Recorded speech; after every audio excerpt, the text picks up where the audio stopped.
Good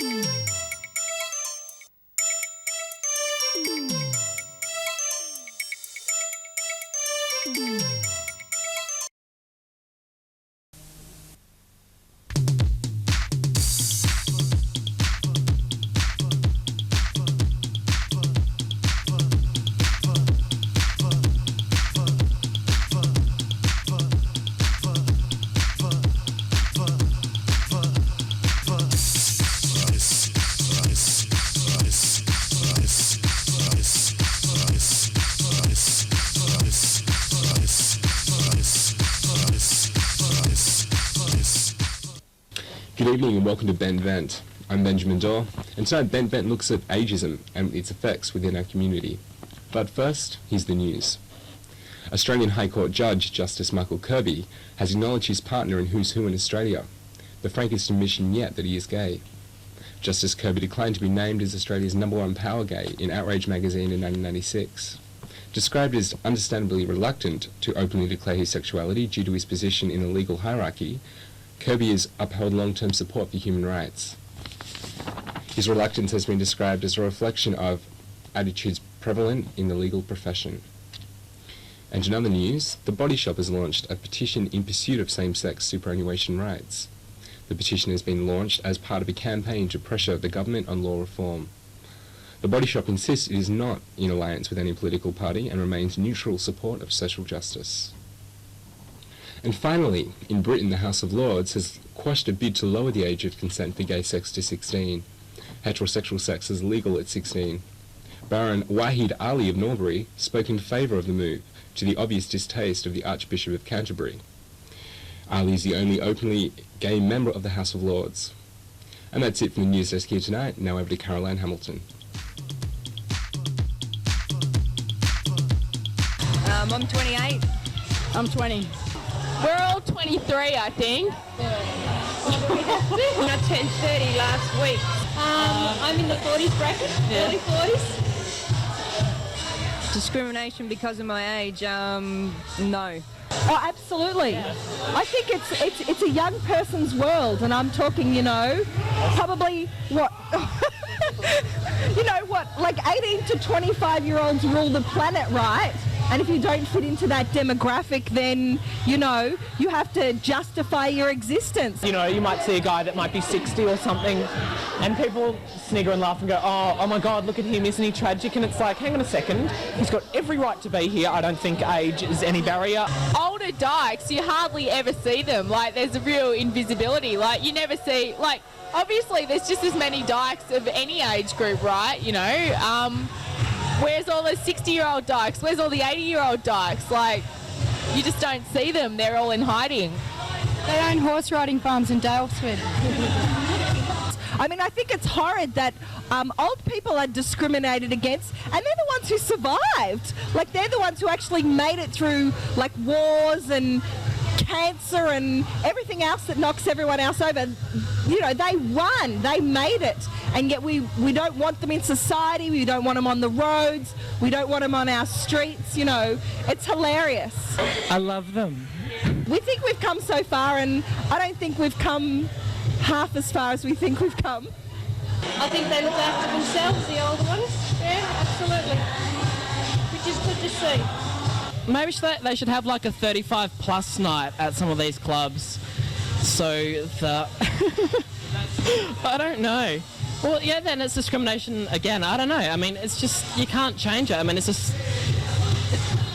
a young person's world. I found that age can be a discrimination in the workplace for people perhaps in their late 40s, 50s that perhaps have been retrenched after working in jobs for a long period of time and then, had difficulty like being re-employed, and they have the necessary skills and experiences, etc. But I think when it comes down to it, age is a barrier. Ageism is like sexism, it's like homophobia, it's like racism, it's like anything. And again, just because somebody's a certain age and people feel that, they shouldn't be here, it's for young people only, I think that's really lame, and there's a lot of people that need to deal with that issue and get over it.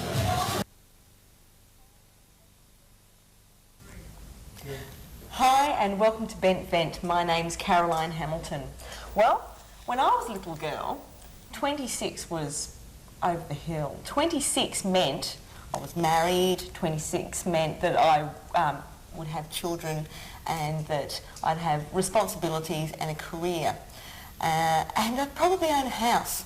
Well, I'm 26 now and apart from maybe trying to forge a career, none of the other things have actually happened.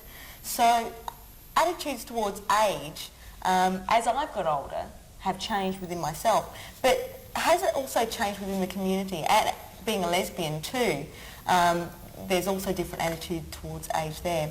Well, tonight to discuss ageism and age in general in the gay and lesbian and transgender community, joining me tonight is, on my right, Travis de Jonk.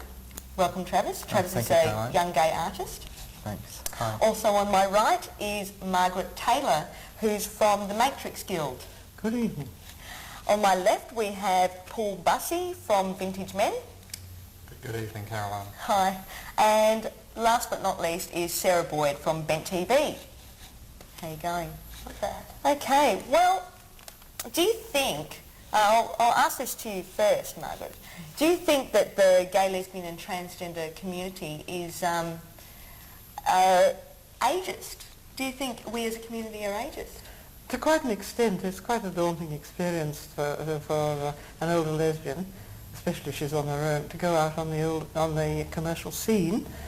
But apart from that, there tend to be various groups of various ages, but as I said, definitely the commercial scene is orientated towards the young ones. Yeah. Sometimes I think they're the only ones with enough stamina to endure it.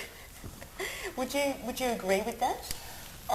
Yes, I would, and I think partly the problem is sort of like a snowballing effect. The gay community has organised itself in that way along age lines, and as Margaret says, of course, the venues and everything are being designed for younger people, although this is starting to change. I mean, I've actually been basically told that I didn't fit a venue's profile. That was the euphemism they used, yes. Was that from Sideways? So basically, the gay scene is more tailored towards younger people. Would you say that's true, Sarah? I would, and maybe for the fact that so is the heterosexual scene, because they do, as you say, assume that by the time you're 26 or above that you would have settled down and don't feel the need as much to go out and party like we tend to do. Paul, do you think that organisations like the one that you're with, like Vintage Men, come about because of the need for socialising in older gay people? Is that why? Yes, partly, although Vintage Men came about actually as an initiative, a federally funded initiative through the VAC to promote safe sex amongst older men and reach the gay men that weren't, part of the out and front up scene. But yes, we're an affiliate of Primetimers Worldwide, and there's most of the chapters there are in Canada and America. And they've predominantly been formed purely to carry on a social life. Many of them, members of Primetimers, have come from professional and business organisations like Roundtable and Rotary and want to continue this on in the gay scene. So Vintage Men is a little bit different. We didn't start out purely as a social organisation, although now it's a large part. That's grown.